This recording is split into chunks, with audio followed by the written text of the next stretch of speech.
Saudara yang dikasihi Tuhan, di dalam seri yang kedua ini, saya akan memberi kesaksian tentang berkat yang Tuhan Yesus siapkan. Bukan hanya buat saya, tapi buat kita semuanya. Tapi buat saya, satu ayat menjadi rema buat saya adalah apa yang Yesus katakan. Khusus buat saya, dia katakan, Trisna, aku datang dalam hidupmu supaya kamu mempunyai hidup dan hidup dalam segala kelimpahan. Wow, buat saya ayat itu betul-betul menjadi rema buat saya. Karena pada saat itu saya betul-betul dalam keadaan terjun bebas dari keadaan yang memperoleh berkat, diberkati, atau bisa dikatakan dari keadaan sukses secara duniawi. Saya terjun bebas. Sampai ke gereja aja saya nggak punya ongkos. Ya, di sana banyak air mata. Dalam perjalanan saya ke gereja, ya, di sana juga banyak keringat. Dalam perjalanan saya ke gereja, kenapa saya kata banyak air mata? Karena gara-gara saya jadi Kristen, maka semua yang tadinya berkat-berkat mengalir tertutup buat saya, termasuk juga keluarga. Ya, menutup hati buat saya. Di situ saya banyak air mata. Kadang-kadang saya menyesal, saya mau balik lagi. Tapi pada saat ayat ini menjadi rema, Tuhan Yesus katakan, Trisna, lanjutkan. Aku datang dalam hidupmu supaya kamu mempunyai hidup dan hidup dalam segala kelimpahan. Saya bilang, Tuhan, terima kasih. Terima kasih Tuhan Yesus, terima kasih. Saya merindukan ayat ini digenapi, bahwa Kau datang dalam hidupku, dalam keluargaku, supaya aku mempunyai hidup dalam kelimpahan. Kenapa saya katakan banyak keringat? Ya, karena pada saat saya percaya kepada Yesus, saya sering jalan kaki untuk pergi ke gereja, pergi jalan kaki untuk saya belajar. Pada saat saya keluar keringat, saya cuma percaya. Saya bilang, Tuhan, kalau hari ini saya harus banyak keringat yang keluar untuk perjalanan saya, tapi saya percaya satu kali kelak, karena janjimu Engkau datang dalam hidupku supaya aku mempunyai hidup dalam segala kelimpahan, akan ada perubahan. Tuhan, terima kasih. Bahkan pada saat hujan turun pun, kebetulan saya dari jalan raya ke rumah saya kurang lebih ada 700 meter. Belum ada jemputan, belum ada kendaraan. Saya juga belum punya sepeda motor. Jangan pakai sepeda motor, sepeda aja belum punya. Saya tetap jalan kaki. Tapi pada saat kehujanan, saya tetap memuji Tuhan dan saya imani ayat ini. Saya bilang, Tuhan Yesus, terima kasih. Satu kali kelak, saya tidak ada jalan kaki, tidak akan jalan kaki lagi. Itulah awal-awal, ya, berkat lewat iman yang siapkan oleh Tuhan Yesus. Nah, Bapak dan Ibu yang dikasihi Tuhan, di dalam bagian yang kedua ini, mari kita ambil contoh dari seorang wanita.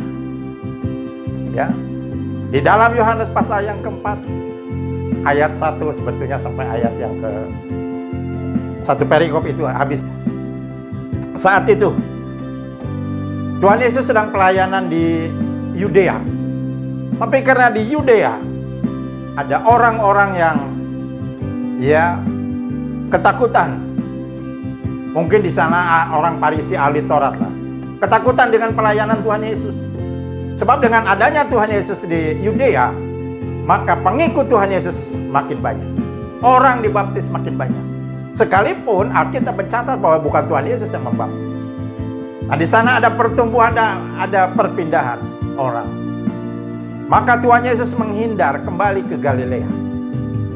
Nah, dalam perjalanan dia lewat Samaria. Dan dia lewat di Sikhar. Di Sikhar di sana ada sumur Yakub.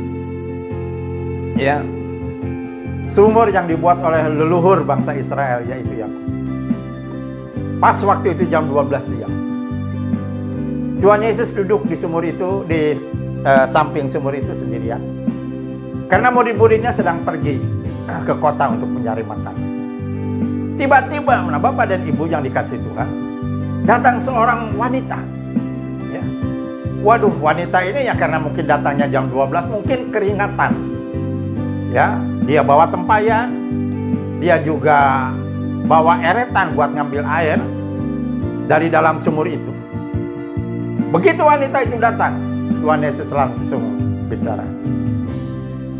Ya, tafsiran bebasnya. Beri aku minum. Lalu wanita itu menjawab, ya, Tuhan, kenapa orang Yahudi minta minum ke orang Samaria? Karena sebetulnya saat itu orang Yahudi Samaria itu enggak akur. Ya, enggak akur.